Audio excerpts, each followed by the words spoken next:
What would happen in your life, in your business, if you could crush self-doubt and gain real confidence?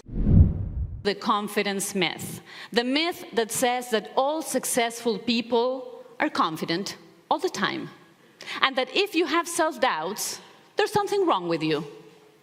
You know, as part of my job, I work with some of the best athletes in the world.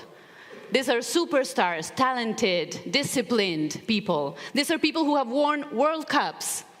And these are people who struggle with self-doubts on a daily basis. As part of my job, I work with celebrities, men and women who get hired to do films, famous films, to host TV shows. They have hundreds and thousands of millions of fans around the globe. They have self-doubts. As part of my job, I work with entrepreneurs, people who have created and sold their businesses for millions of dollars. And yes, they have self-doubts. Self-doubt had me almost talked me out of writing my first book. And the interesting part is, I wrote the book sold 500,000 copies, translated to many languages, I got awards for the book, and then when the time came for me to write the second book, guess what happened? They were all back, all the self-doubts were back, and they were stronger than ever. If you have self-doubts, welcome to being a human. That is how we are. That is how the problem is not having self-doubt. The problem is what you do with that.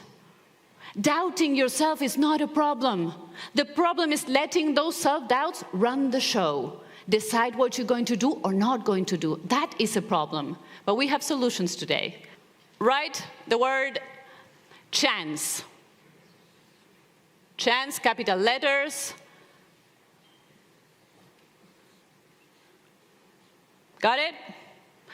If we want to have a chance to crush our self-doubts, if we want to have a chance to gain real confidence, there's one thing we need to do. Grab your pens, ready, steady, go. If we want to have a chance, we need to change. We need to change. Mohan Lakiani taught me this, and I loved it, and I wanted to share with you. We need to change. But you know what? Our brains are wired, hardwired, not to change, to avoid change. 4 steps to crush self-doubt and gain real confidence.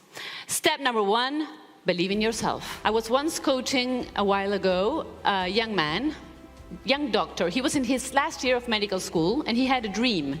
And his dream was to work in the most prestigious hospital in his country. And he said, in order to achieve this dream, I need to sit for an exam, but there's 1,000 candidates sitting for the exam, and I need to come out among the top 10. And the first thing he tells me is, I have never been a top 10 student. And so I told him, I know exactly what you need to take.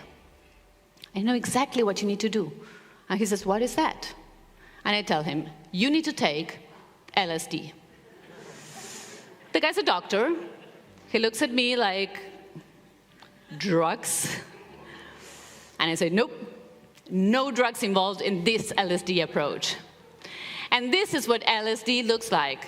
And so I tell him, the L stands for listen. I want you to listen to the thoughts you're having. You're saying, I've never been a top 10 student. Listen and ask yourself, is that thought giving you confidence or stealing you confidence?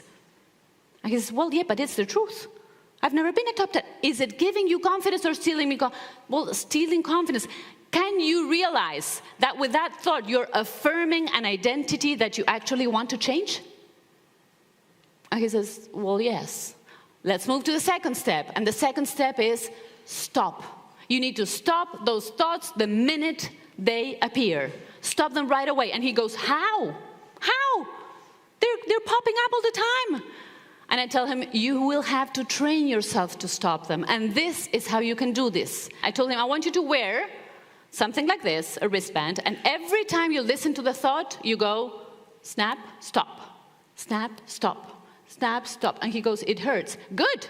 It's a good reminder that those thoughts hurt your identity. So stop them right away. And the D stands for, there you go, stop. The D stands for declare. There is a huge difference between listening to yourself and talking to yourself. You see, listening to yourself is something, it just happens. You're going to have automatic negative thoughts popping up all the time. Maybe you can't help that, but when you listen to them and you stop them, you can talk to yourself and you can say something that serves you and you can declare something that is in line with the new identity that you want to have. And so I told him, how about your new declaration is, I deserve to perform at my best. And he said, I like that. Okay, I want you to do this for the next 10 days. Listen, stop, I deserve to perform at my best. Exam day finally came, 1,000 candidates going into this very prestigious university, sitting for the exam. 2 days later, the results were there. He told me, I walk in there, and I start looking for my name, and I go straight to the top 100, which is a place I would normally fall into. My name is not there. Top 80, my name is not there. I keep on going. Top 50, my name is not there. Top 30, my name is not there. By now I'm sweating, my palms are getting all sweaty, my heart is racing. Top 20, my name is not there. Top 10, 9, 8, 7, 6, my name is not there.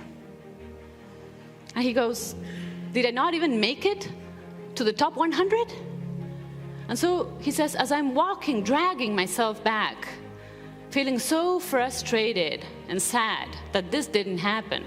And I'm walking myself back, and suddenly I get a bump from a friend who carries me by the hand and says, come and look this, check this out.